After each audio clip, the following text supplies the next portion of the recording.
Hi, future me. So this video is a bit unexpected, but I wanted to make this video inspired off of my grandma. So, I decided to make a dress from these curtains. And these curtains are lace, but they're not just lace. These are the curtains that my grandma had since I was little, and she's just now getting rid of them. But me, I am way too attached to them, so I decided to make a dress.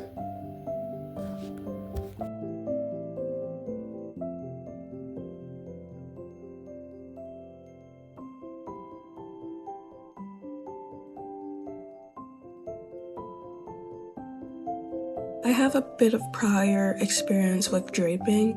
However, it's not like the first thing I do. I usually flat pattern, but I wanted to switch it up because I got this adjustable mannequin for Christmas, and I decided it was finally time to use it.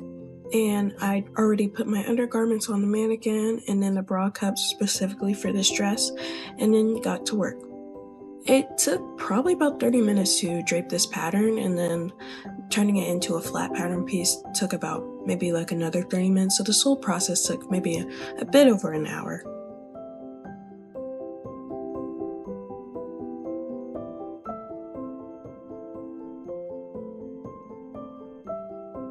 This video is long overdue, and I would have gotten it out sooner if my laptop didn't explode. My laptop exploded about maybe a week and a half ago, so now I have a new laptop.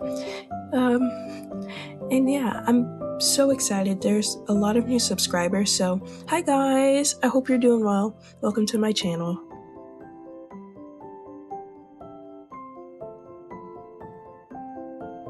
Here is the final result of the mock-up, and looks very smooth so far. Now we'll transition on to the pattern making process.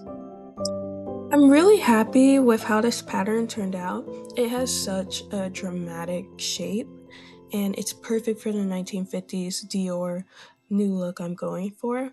So I'm very excited about that.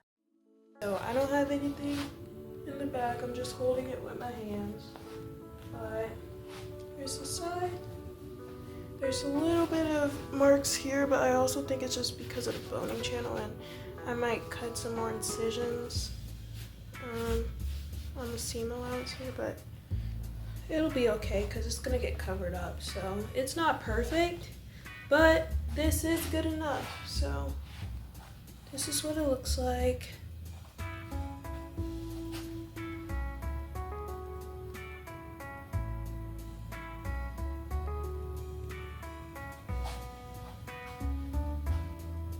And it has some hip room so I can make the skirt that goes underneath it without having to worry about it like bunching and looking weird here. So yeah, this is what it's looking like. All this is dyed fabric.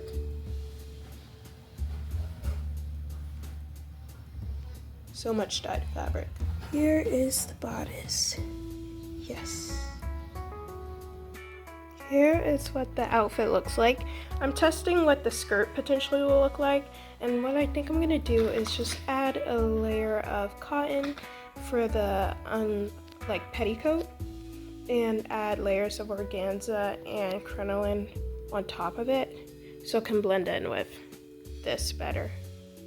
But yes, I've got to sew this sash part right here. I have to sew that down, and then I'm going to start working on sewing the top part here down. The edges are raw, and sew the straps on.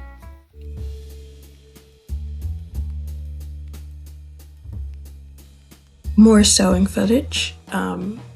I'm currently adding on the lace. I basically cut out some strips of lace and draped it on my bodice, and just kind of, move things around, stitch things in place by hand. And now I'm finally able to use my sewing machine to get some other seams done. I was trying to get as much machine sewing done as possible before we moved because I would not have access to my sewing machine for a bit afterwards, which is why this whole process took so much longer than I thought it would.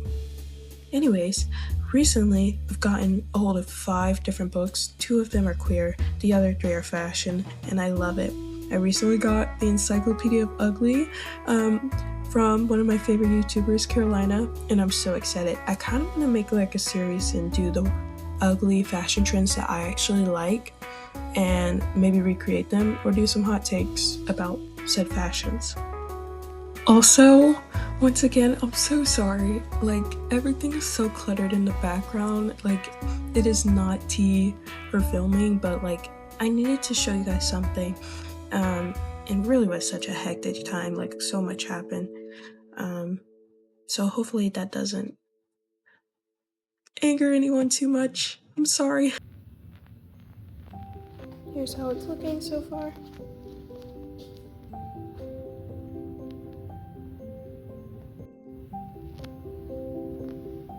I have the tulle all added here, and now I have to figure out how I want to sew this because I forgot I had red tulle. I bought a bunch of cotton organdy and some crinoline to match. That was gonna probably end up dyeing red, but honestly this works better. So we're gonna see what we got here, and if I can make this do and the volume is what I'd like it to be, then I won't use the crinoline, but I'm afraid I'm gonna have to dye more fabric. So stay tuned for that. Here is the outfit so far, and it looks really pretty. It's not done yet. There's so much I have to do. I haven't even attached the skirt. It's all pinned on. I just sewed the tulle down, and then I'm gonna sew another layer of tulle on top of that, and then I'm gonna cut the next lace panel out, and then I'm just gonna baste all that together.